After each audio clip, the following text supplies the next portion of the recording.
Here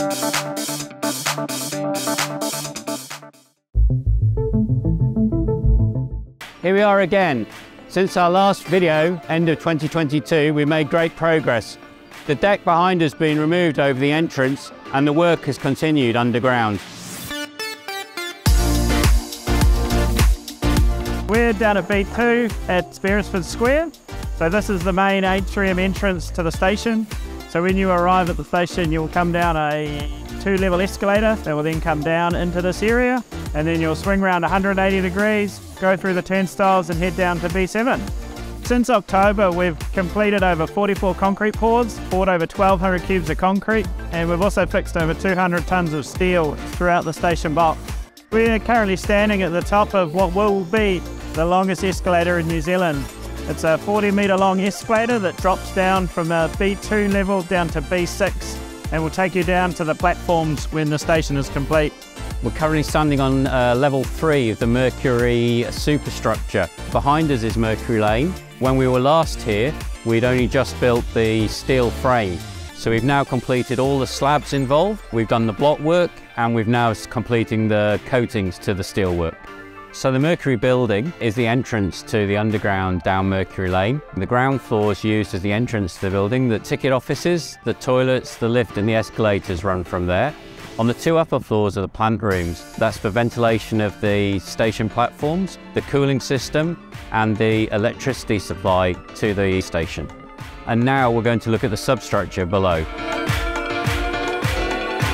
Over the last 6 months, we've finished all the drawers, including the slab that we're standing on. We have built the lift shaft full height from B7, the platform level, up to L0. And we've also built all of our columns, including the stadium columns that you can see behind me. And these are over 25 meters high. In September, we've installed over 400 tons of steel and poured almost 2,000 cubic meters of concrete. We'll also be removing the 9 temporary columns. These are made of steel and filled with concrete, and they weigh over a ton per meter.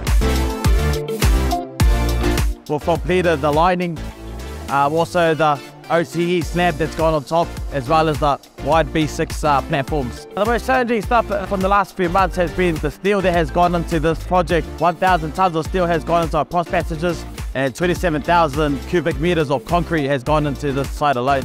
Cross passages are so difficult because they are tiny little tunnels. A lot more people working in small areas. MC20, we are prepping the same sort of structure as we have on this side. The next 2 months, we'll be pouring the B6 slabs, the platform, finalising the OTE, ready for first stage pour. In 2 months' time, we'll be finishing the northbound tunnel, and will be handed over in June to the rail team. As you can see, significant progress has been made on the station with long hours worked by the team, with over 500,000 hours worked in the last 6 months.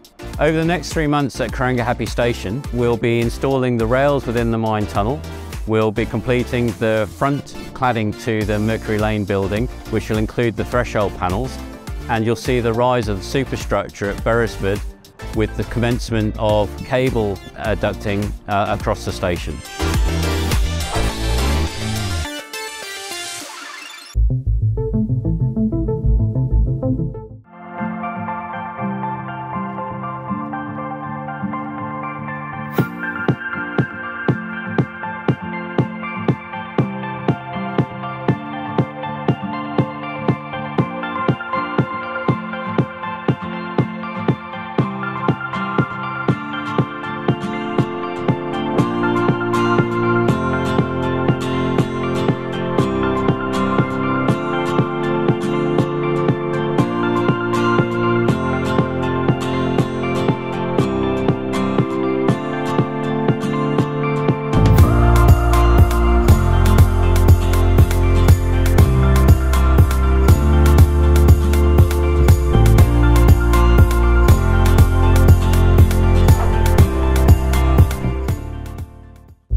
Hi, my name is Milia Rocco, and I'm the Training and Inductions Lead here at the Link Alliance. I've been working at the Link Alliance for about 3 years now, and One of the things I really love about my role is the amount of people I get to meet.